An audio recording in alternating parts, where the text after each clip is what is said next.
ฝันเห็นคนดำเกี้ยงคนนั่งกินข้าวอยู่ตำเกิงตำเกิง3ตู้เด้อมื้อแรงอีกเด้อบ่สุ่มบ่ตำโอ้ย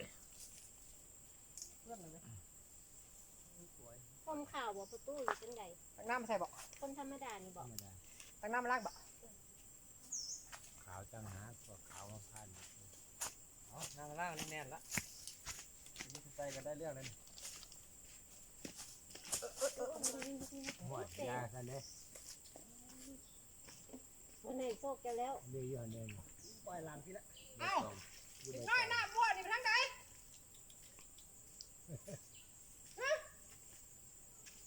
แตกกระบะพากันหันไปใส่ไปนี่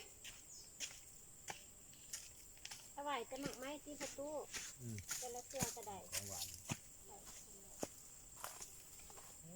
เราติดแจงให้อ่ะเดี๋ยวใบใหม่เด้อก่อนฮะอยู่ใบไม้เห็นเก็บบางอย่างใบหลังไปดิตกแต่งก็สนุกเฮ้ยบ่ไปลูกก็ทั้งก็กระดิ่งก็กระดิ่งก็กระดิ่งก็กระดิ่งด้านนู้นน้องลูกนี่หรอมีต่อนะเป็นให้โชคแก้วแล้วนะเองวะเฮ้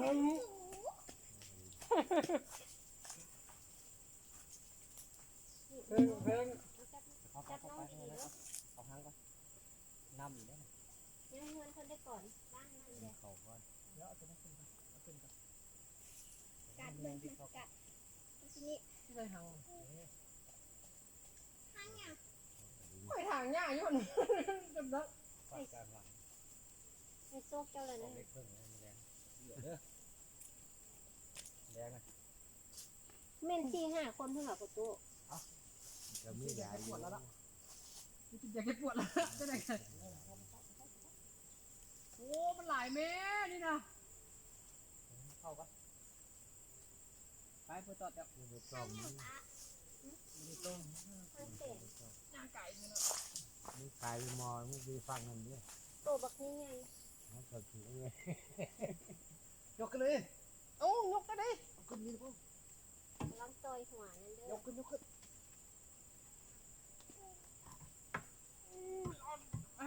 ไปทางเจ้าหน่อยไม่ใจเสี่ยวสีขาวคุณได้ประตูเส้นแขนค่อยขาวหลังน้อยกว่านี้มาสักครั้งมันได้กับว่าบ่ได้สุดท้ายเรามาได้สีนี่แหละชื่อระบอกประตูคักระบนหลังมาแค่ไงเลยมันเสื่องนี่นะคุณพ่อหลายคนมาอยากได้หลังน้อยก่อนเลยเป็นอะไรแทนเลยโมเดลผ้าเอาก่อนเพื่อนี่แน่นอะไรได้จีบฮะล่ะได้หรือวะจะได้ตัวจะได้เลยดิลมพัดมาบุโตก่อนคนนี้จะคนนี้หรอมีสารตั้งอีกอันนึงหรอบ่มีแทนมูซาได้แทนมูซาตั้งหักมีมันใกล้มีแฟนตัวแบบนี้ครับเป็นกระเทียมนะนี่ใบหลังพี่แล้วนี่กดเก็บแล้วหันให้เจ้าให้ละ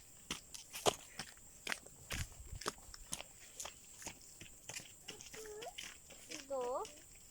ตะปูว่ะโอ้นี่เด็กอันบัวหดน้ำเจ้านะลูกเจ้าผิดจับไว้เด็กต้องเอาแค่ว่ะหลังคาขึ้นก่อนหลังคานี่จะขึ้นโอ้ยได้เห็นไหมแล้วซอสั่งล่างช่วยให้เราเด้อ6 โตเด้อ6 โตเด้อมือแรงนี่มือแรงเนี่ยแรงมาจังครึ่งเด้อเบิ่งถามก่อนว่ากระไหล่100 ล้านอยู่งานเป็นสิแล้วนี่น่ะให้6 โตลูกโก้นี่แม่สิแล้วไว้ได้นี่น่ะงานจะให้หลังยังไงแล้วหลายตึบอยู่ได้โอ้ก่อนปุ๊ออกอ่ะหลาย100 ล้านตึบอยู่นะฮะ100 ล้านมีได้นะโอ้หมุนละคอยตัดไม่อยู่จะมีไม่ตัดแล้วนะ400 ล้านนี่ผู้ดีแล้วบ่ก่อนฮะ400 ล้านนี่ผู้ดีแล้วบ่เงินนี่400นี่ผู้ดีแล้ววะแล้ว400นะเหลือบ่ บ่เหลือสักกีบ โอ้ยเหลือให้ค่อยได้ก็บ่ได้เนาะ บ่เหลือเลย400เดี๋ยวต้องได้เอาหลายครั้ง อยากได้เหลือเด้อเด้ จับขึ้นมาแม่ครูค่ะ วางค้านก่อนทำงานแล้วก็ทางในแล้วจบแล้วบัดนี้ เสียงตอดอีกค่ะ หาน้องพี่ไปด้วยบุเพียงได้บุเพียงมาทางไหนนี่ก็ได้ตัวยังก็ ตะปูค่ะตะปูสาย กระปูตายออกมาได้ใส่กระ ก่ ปู อนเจ้าสิได้เฮ็ดคันใดลงเพิ่นนี่ในทางนี้นี่นี่เด็กเฮ็ดพอดีเห็นห้องคันใดลง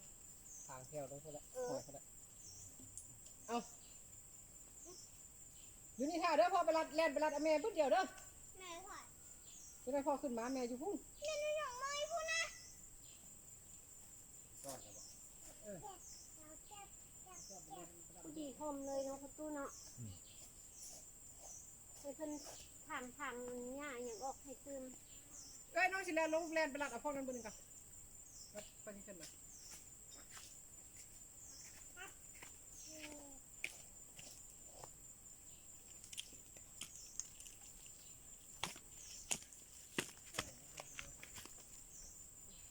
แม่ โอ้ย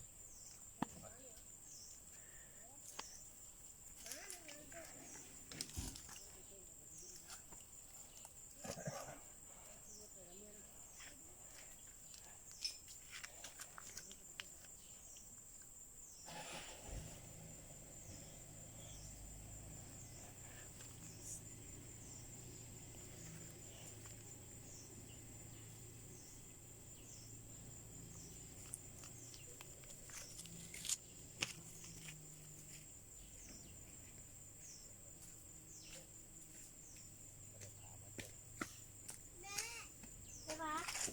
ลูกไปเอาเชือกทิชชู่อยู่ส่วนน่ะอยู่เชิงเสียงมาให้แม่ไว้ โอ้โห เชือกทิชชู่มาไว้ลูกในไว้เด้อให้เห็นเพิ่น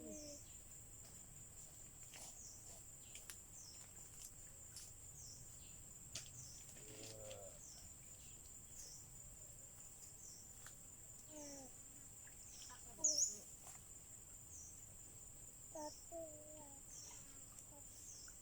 ว้ายเห็นยังมาล้างส่งนี่แหละโอ้ยมันเป็นอาบน้ำหรอไฟกำลังอาบน้ำ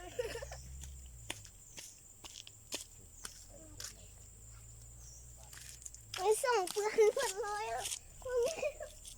ส่งข่าวปันนั้น ใส่ออก สักนักอ่ะ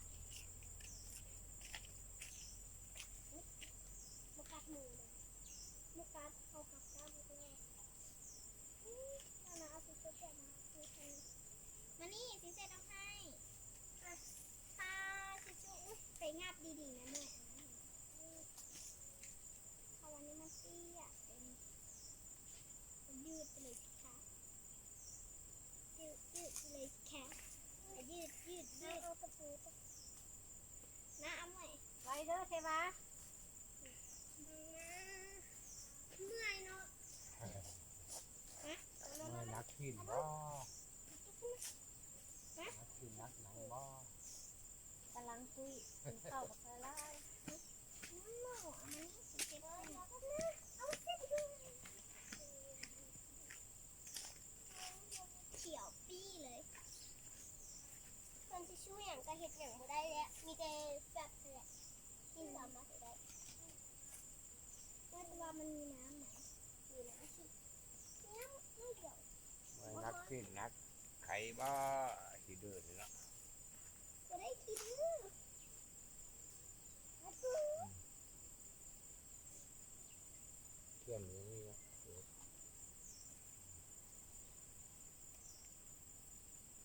ค่อยเอามาโตโบเช็ดให้ค่อยนะมันเห็นอย่างบ่ได้เลยมีแต่แซ่บอย่างเดียวยืดเต๋อน้องมือหน่อย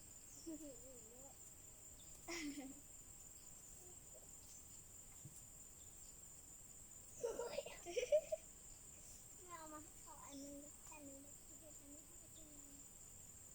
กิน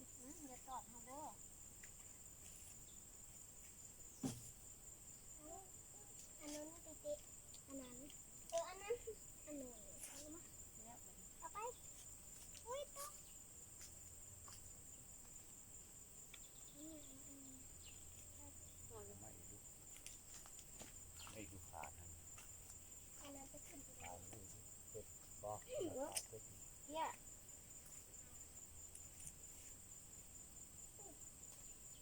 นั่นน่ะ มันได้ประตูใต้จะขันนี่ก็ได้นะ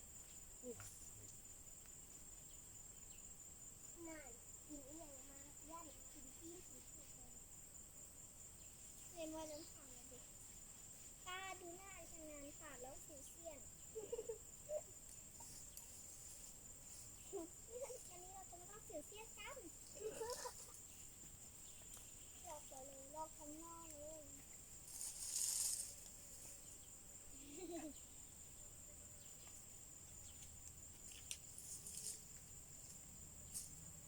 เฮ้ยจิ๊บมาน้องน้ำมาลอกวันนี้นะแค่ของน้องขึ้นขึ้นได้ไหมขึ้นไปเลยอย่างนี้เลยเอาเพื่อนบอสฉันจะจับให้เอาหน่วยซอยเช็ดให้สะอาดแล้วเช็ดเช็ดหนกเช็ดหนกเดี๋ยวมาเด้อเอาหน่วยไปอย่างอีกแล้วหน่วยจะมาคลาสอีกพร้อมเลย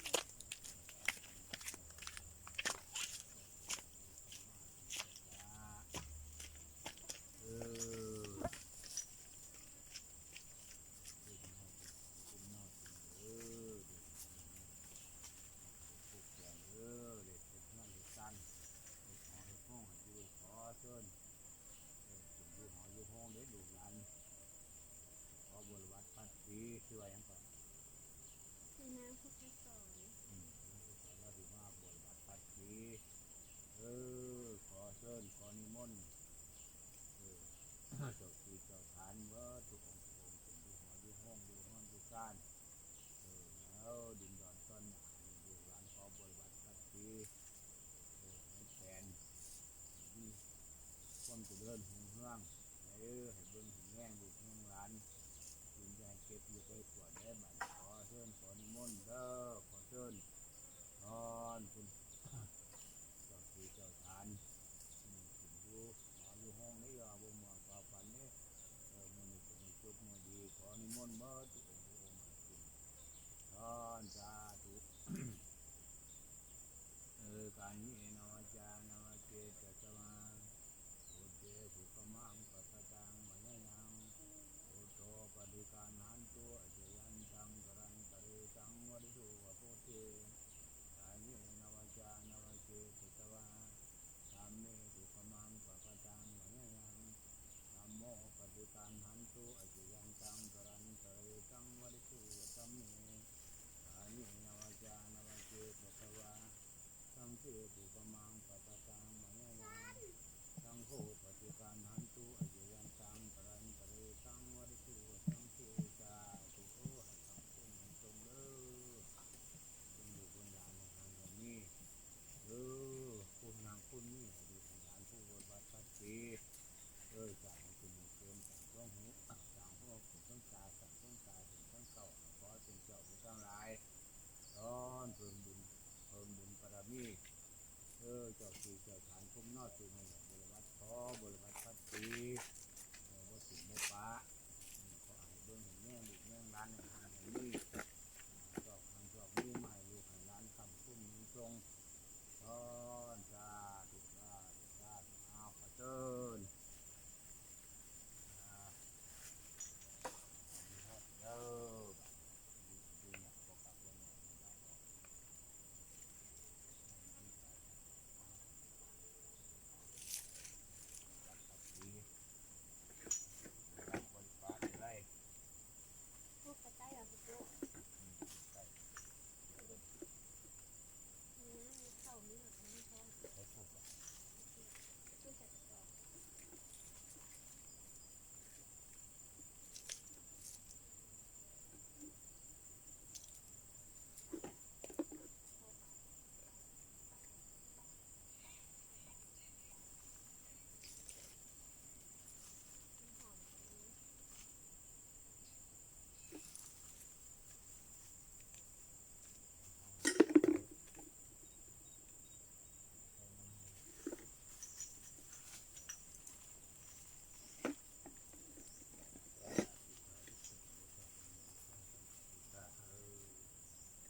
อีเมนอยู่หลังมือเนี่ยไปสอบ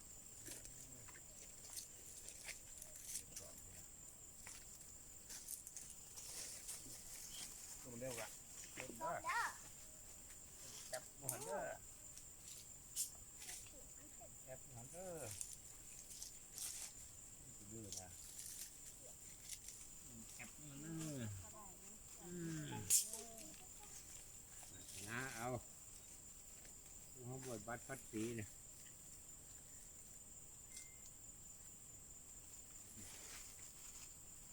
ดีขึ้น ป้าเป็นครูป้ามวยอาบน้ำ โอ้ยลูก บ่ได้อาบแม่เพื่อเสร็จส่ง ส่งไปอย่างคือเป็นนางยังสั้น เฮ้ยแม่ส่งให้เพื่อนนะมานั่งส่ง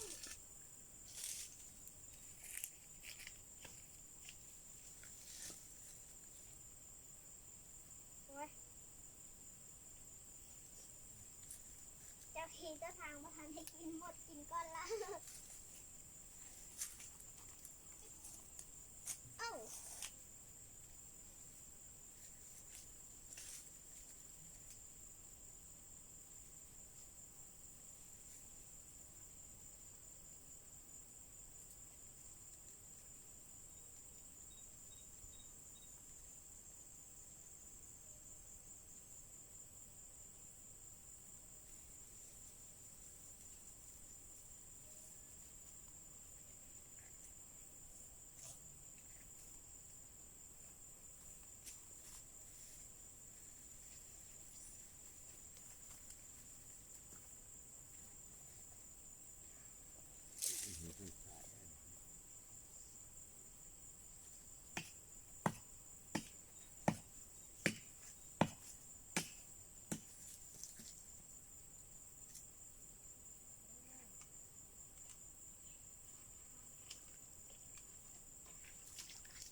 ยาสูบก็มีได้พอตู้ได้ใส่บ่ยาสูบ ใส่ก็ใส่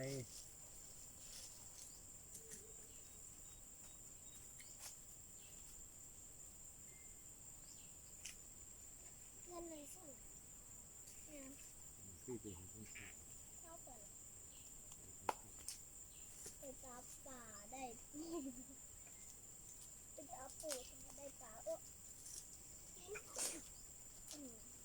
าไปจับปูได้ถ้าไปจับป่าได้ปู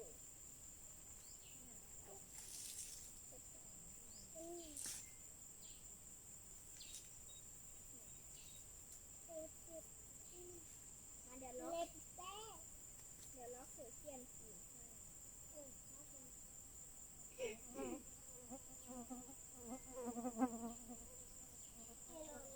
ต้องมีหอยดำ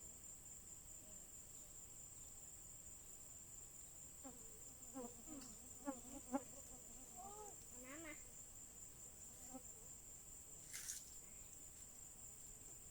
เอ้ยเดี๋ยวเขาเฮ็ดอันนี้นะสือเทียนอันหน่วยเนาะเอามาเป็นบะหมี่สือเทียนเป็นมีตามหมาเขาคิดไปรอบให้เขาเล่นแน่นอนอันนี้หน่วยเขากระเทียมโอ้ยเจ็บเกินเลยอาจารย์ที่ล็อกสีล็อกสีเทียนให้เขาเนี่ยอ่ะแบบหลังทีนี้หลังเพลท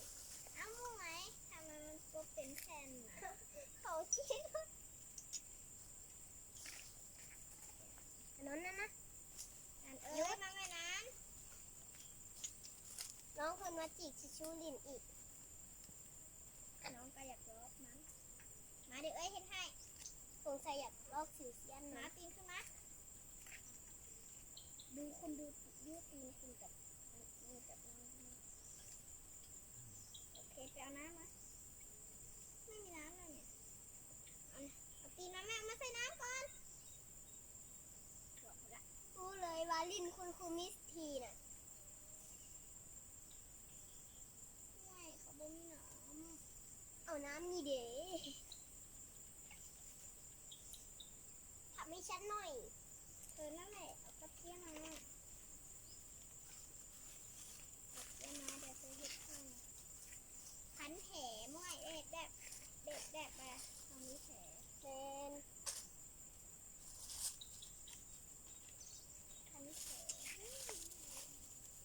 พันแผลให้ฉัน2 รอบอยู่นะโอ้ยแผลของเธอใหญ่เนาะอย่าให้แผลฉันเอาให้หนิภูเขาหนิว้าพันไม่แอบบอก เวลาบัดคัดทีได้นี่ว่า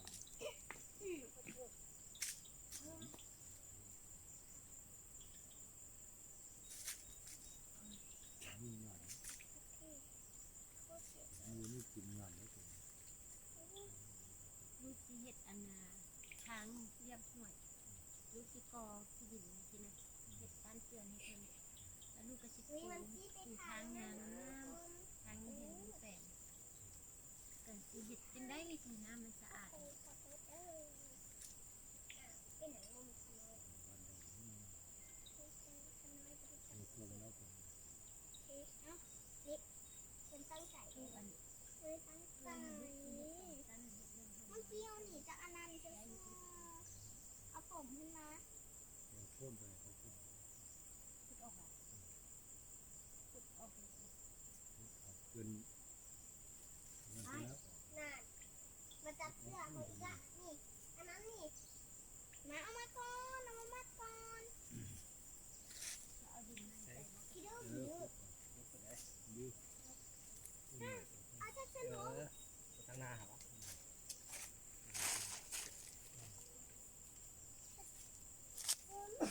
เป็นของแม่นะ เที่ยวเลย เพราะว่ามีอย่างแล้ว เที่ยว ไป เที่ยวออก เอาเตี้ยไหมคะแม่โอเคได้หนึ่งล้างตัวก่อน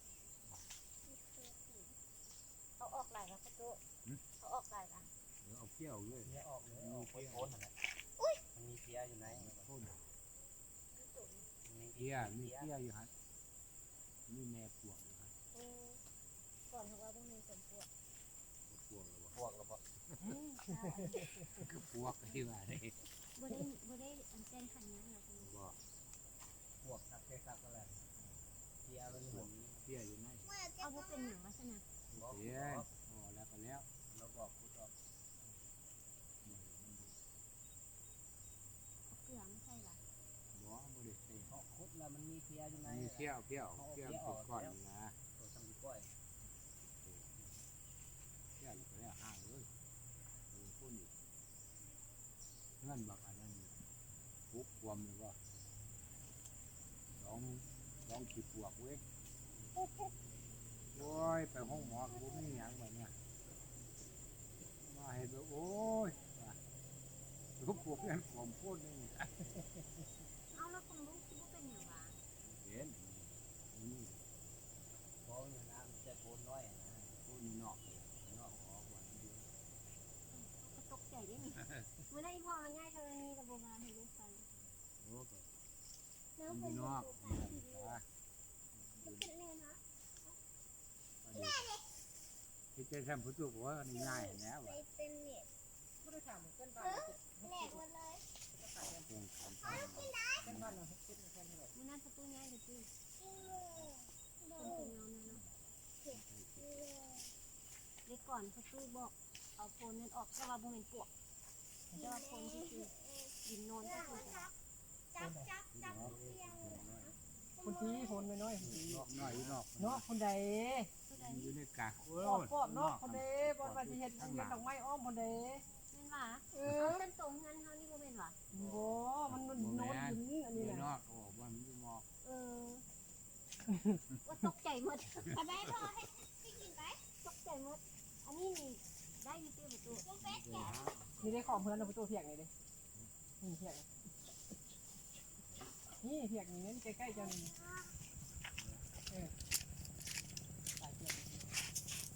ด้วย ร้านที่ถามอันนี้อันยังอันนี้ว่าเซ็ตทั้งเดียวเลยที่สองชั้น ด้วยเห็นเต๋อ ขึ้นข้างหน้าได้บ่ ไปอยู่เบิ่งเพราะว่าค่อยจะเห็นเจ้าบ่มื้อนั้น เพราะว่าแยก ไอ้ พูดทั้งพูดมันออกมันอัด กวนกล้อง มันนี่บัดนี้บัดมันไปที่ตะเวนตกก็ได้ เป็นแน่ ไอ้มันไม่อัดจะพูด เฮ้ยน้ำทางนั้น ตั้งแต่เป็นลุกเดินจนมันออกเลยมีอย่างมันออกใครมันออกเบิดไปที่มันอัด ตั้งเฮ็ดคือบัดเดียวนี้ก็ได้ล่ะ คือ ได้ ที่ก็ได้ หรือว่าอันเดี๋ยวนี้มันทราบว่าอันมันบ่ได้ สั้นไปกว่า นี่นะมันได้ค่ะไอ้ที่คือมันที่ได้ดอก คือก็ได้แต่ในนี้ พ่อแม่ คือก็ได้เงาะได้คือเฮ็ดมันถึง ก็ น้ำ ได้แต่ว่าอันแต่ว่าขึ้นไปที่เป็นตะเวนตกก็ได้ ยา มันอัดให้เฮาได้ ตกข้าวอันใดบ่ต้องกว้างกว่าเด็กได้ ก็อยากให้ฟังบุญก็อยากให้ฟังน้อย ตกข้าว เอาลูกมาให้พ่อเป้ไปอย่างนี้นะอันนี้นะ มวยมาเบิ่งนี่มวย อันก่อนถามประตูแล้ว อีหยัง มันเห็นอันเอาเห็นเฮานั้นเรียบอ้อมห้วยจนฮอดบนน้ำออกบ่เห็นงามๆแบบนี้นะเรียบ บอลอยู่ คนใดมีคำ นี่ไม่ หลายคนก็บอกมีทำแต่ว่าตอนนี้บริมี บ่เห็นเขาจูบดูตัวนี้ มาดูกินมวยของเรา ก็เห็นตะเวนพอดี บ่แม่นบอลฮักเป็นอันโค้งที่หลัก บ่เฮ็ดบ่เล่นของป๋า นะสมมติมันจะนั่งเดียวนะที่เห็นบนน้องติดต่อนะถ้ามันแม่นตอนนั้นนะ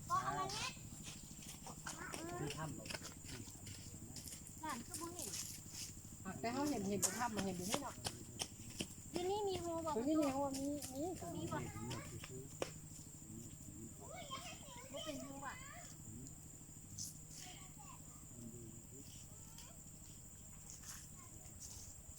แล้วอันเพิ่นอยู่หั่นเพิ่นก็ขึ้นมาที่ละที่ เขาไปสร้างขึ้น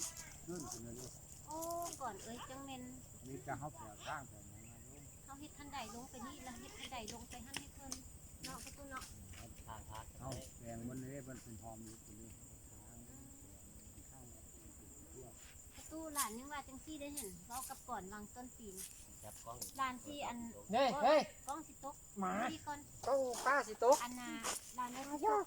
กล้องป้าสิตก ออกไป เอา ยกซะ อย่าตีกันใช่ไหม ไรเขาเราเฮ็ดอย่างเขาอื่นใส่ ทุกกำลัง พัฒนาอื่นให้คนงานเห็นนั่นนี่เด้อ ดูสิเฮ็ดให้มันเวิ้งกว้างแล้วให้น้ำสะอาดนะคันบ่ทันน้ำเป็นไข่จังซี่แหละเปื้อนบ่งาม หาเอ้ยไว้ลงไปหาเอ้ยพูดลงนะ กูห้องบน เขาก็ฮู้ซึ่งเพิ่นเนาะ ไปคุณฮักกี่บอกเอง ลูกเห็นเพิ่นนั่งกินข้าวนํกัน ไม่น่าจะ ผู้ชายสีเหมือน คน จัง ดำแดงดำกึ่ง แต่อัน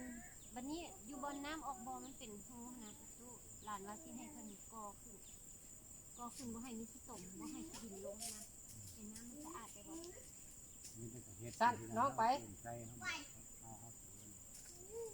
เห็ดก้อนให้อื่นใส่สักก้อนไปเห็ด ก่อนคือเด้อครอบแค่ครอบบ้านยังได้ก็ได้ เป็นร้านเห็ดมันเยอะจุกคนให้กันอื่นใส่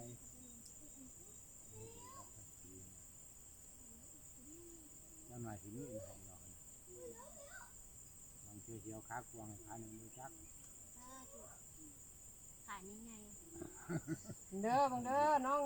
นั่งพอแพบเลยนะซัน หักบ่มีผู้หญิงหรอกประตู บูบู ในความฝันหลานฝันเนาะหลานฝันอันเพิ่นว่าสิให้คอยเฮ็ดเด้อคอยเฮ็ดคอยสร้างคือจังแสงแดดกระทบกระจกเพิ่นให้ปริศนาลูกตั้งแต่ลูกมาเฮ็ดนี่นะแล้วลูกเห็นในความฝันนะมีผู้หญิงอยู่บนอันเฮาสิตั้งหอยอ่ะบนเฮาตั้งหอยแล้วผู้หญิงนุ่งเครื่องงามทรงเครื่อง นี่ แด เห็ ด นแล้วนี่ใช่ แล้วผู้ชายอยู่บนหั่นประตูผู้หนึงมีหูหั่น คนขายมันจะหายจริงหมด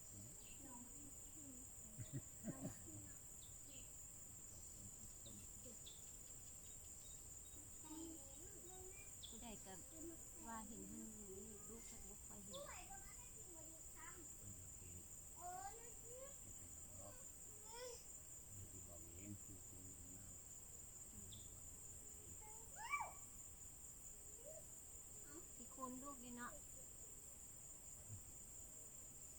ตั้งคนลูกเด้อ จังเลยถือบริวัติพัดจีแบบ คือลูก อย่างว่าเอื้อนใจควันสั้นน้องตกได้สั้น คือลูกเป็นโดนมา หลานหลักผู้บริวัติพัดจีพอบริวัติพัดจี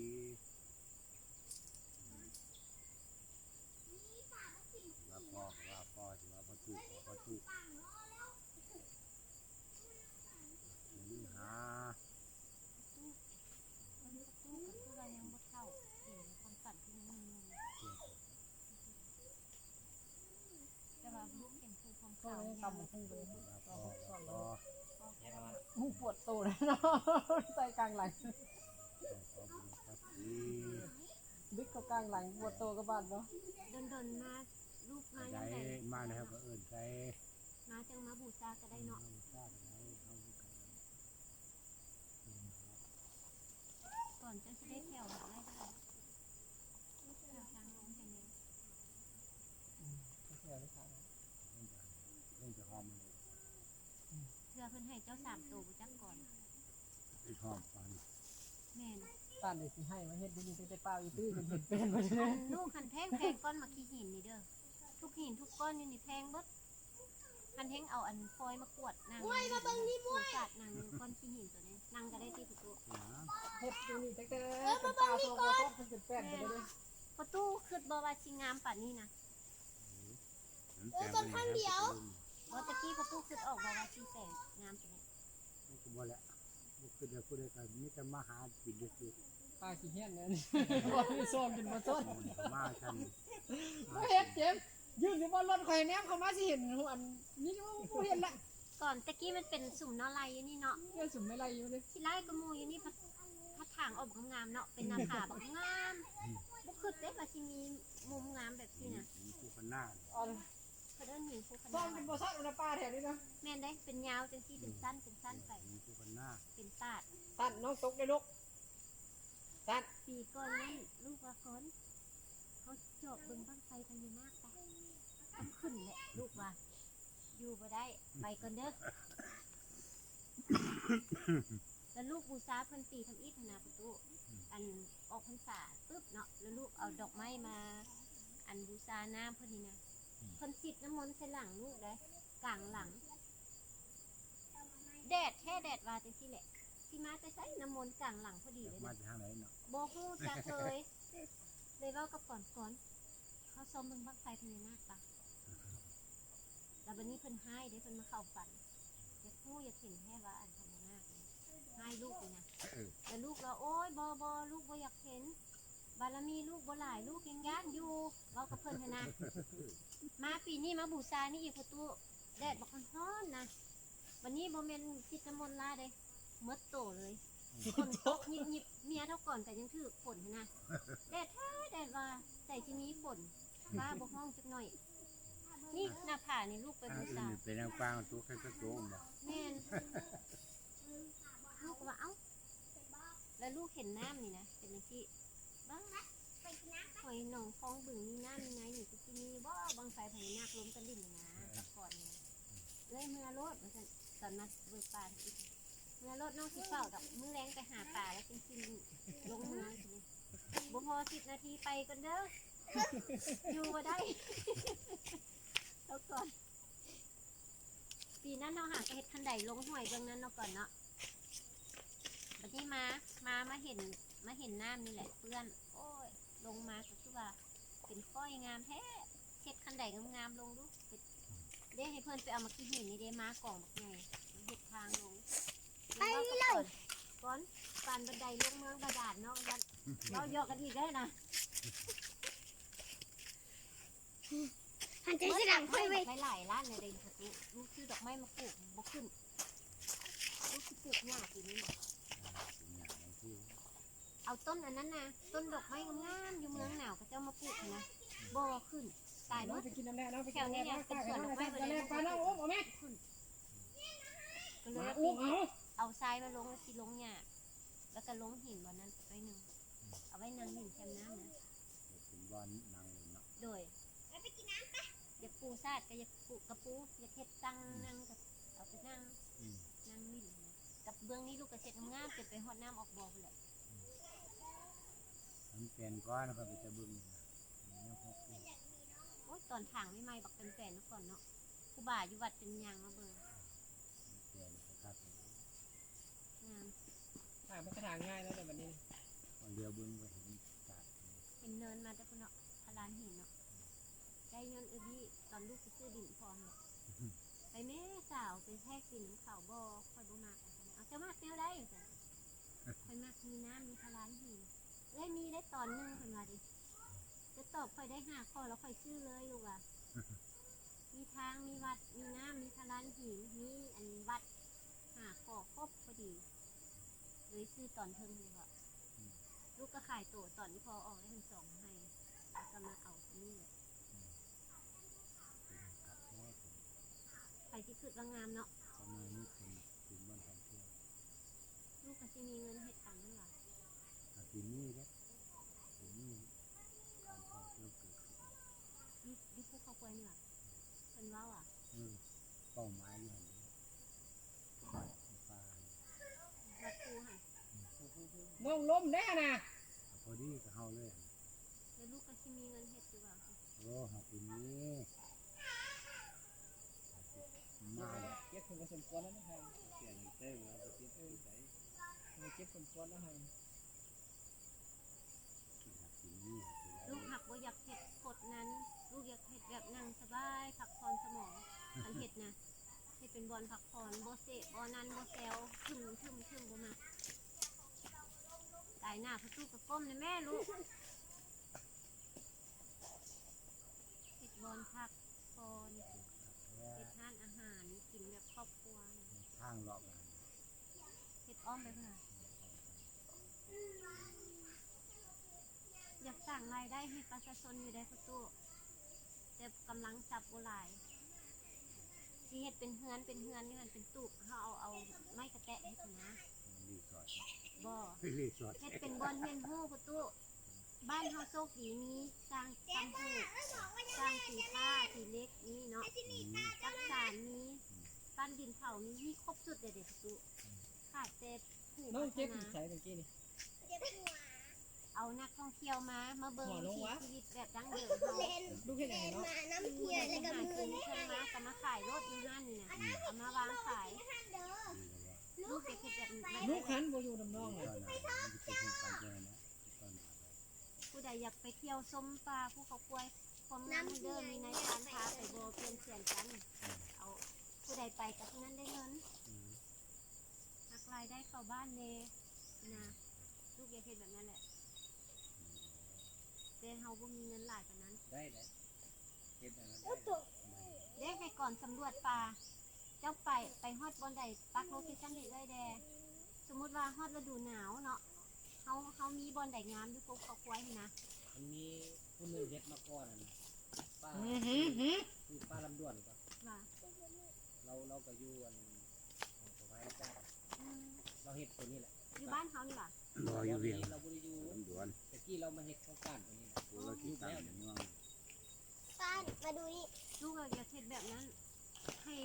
ประชาชนเฮานี่นะบ่ต้องไปขายให้งานอยู่บน เปลี่ยน อื่น ก็เปลี่ยนผู้ใหม่จากทำด่วน ให้หาอยู่หากินอยู่บ้านเฮาอยู่น้ำครอบน้ำครัวนี่นะบ่ให้ห่างไกลลูกเมียสินะบางคนก็ไปขายให้งานอยู่บนอื่นมันครอบครัวมันบ่ได้อยู่ในกันนะอันนี้เฮาเฮ็ดอยู่นี่แบ สั่ บ นเบิ่งน้องเลยสั่น เฮาได้กินได้อยู่นำกัน คนทำมาหากินเนี่ยมันก็อยู่นี่แหละ ตกไหนเราตกหน้าขาได้ย่างไปหาน้องแม่ เอาน้องมาน้องสิตกนะคะ ด้วยนี่ น้องย่า ไปเอาน้องไปขึ้นรถได้พอเอาเมื่อไป จังได๋ป้าก็เมือแล้วได้นี่สิเก็บเครื่องเมือแล้วได้นี่ อ้าว จังได๋สิรายเงินให้พอเจ้าหั่นเฮ็ดอันนั้นตื่นเลยนึงยังสิเฮ็ดไปต่ออีกนะก่อนมื้อใดเจ้าจังวางเฮ็ด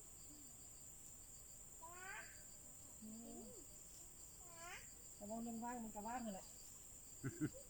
แต่ว่ากำลังนี่สิ เจ้าก็ ไม่ ต รู้ ก หลายมูกรอบมู ต้อง มือว่างเราคอยโทรหาเนาะ มื้อใดว่างแล้วจังโพเฮาบ่ได้เฮ็ดเป้าเฮ็ดปังงานใด ปล่อยไป คุณได้ลายหินน่ะก้อนไหนกับโบได้น้อยเลย เพิ่นบอกค่อยเฮ็ดค่อยสร้างไปเด้อเพิ่นบอก ไปสิโจ้เขาไป ป้าคักเลยเนาะ ไปลงกันลงไปพร้อมกันเลย เก็บเครื่องก่อน โอ้ย ดูได้บอกตัว ได้มีเจียวหินก้อนนี่ก่อน เอาไหม จะไปน่ะ เด็กเห็ดหินคนพระ หินเพิ่นป่านหินอ่อนๆมาแต่ภูสิแต่เวียงคนน่ะนะ เอ๊ะลูกเห็ดทางย่างไปหัน นั่นน่ะหินน่ะมาแต่เวียงคนน่ะนะ ก่อน อันนี้มันปลูกได้หันได้บ่ แต่เห็ดหินนั่นข้า ปลูกใส่น้ำ เห็ดหินข้า แค่ห้อย ก็ได้ พูดเจ้าว่าสิอันนั้นมาปลูกให้ได้เอานี่ลองมาก่อนคันมันรอดแล้วเอามา พวกเนี้ย ผักกูด มามาบนนี้เนี่ย โอ้ย่างเขาปวดอ่ะ ไอเด็ก ผัก ชาย กูดที่ สอ ปลู ง กใส่แคมห้อย ย่างเขาปวดอ่ะ บ่ฮู้ผักกูดอีหยังก็บ่ฮู้ ง่วงนี่นะ ปูนงอกปูน กินได้บ่นี่ ได้ง่วง เอาไว้ ใส่แก้มน้ำเอา เอา ไว้ ไว้กันไว้กัน มันบ่ตายติเจ้าสิมาหดน้ำมันดีกว่า มันสิมาปลูก นี่แหละเจ้าสิมา ไม่เอิ้นเฮ็ดขึ้นมาปลูกมันบ่ได้กันเฮ็ด ใส่แก้มน้ำดินชุ่มๆโอ้ยดูเลยนะเขาปวด ไปเด็กๆมึงนะ ง่ายเขาปวด มา ปลา อัน ป นี้ อง เด็ก ปลา หัว น่ะ มันเด็ก ไม่ได้หัวนะเจ้าไม่เห็นเลยเด้ โอ้ยอันเด็กประตูชอบเอาหมึกไม้เป็นเนื้อกินบ่พ่อน่ะ 3 มือ 3 มื้อฝากอันนี้เข้าก่อนจัดการเด้อก่อน มาแม่ติดกระโปรงเมย์เลย เ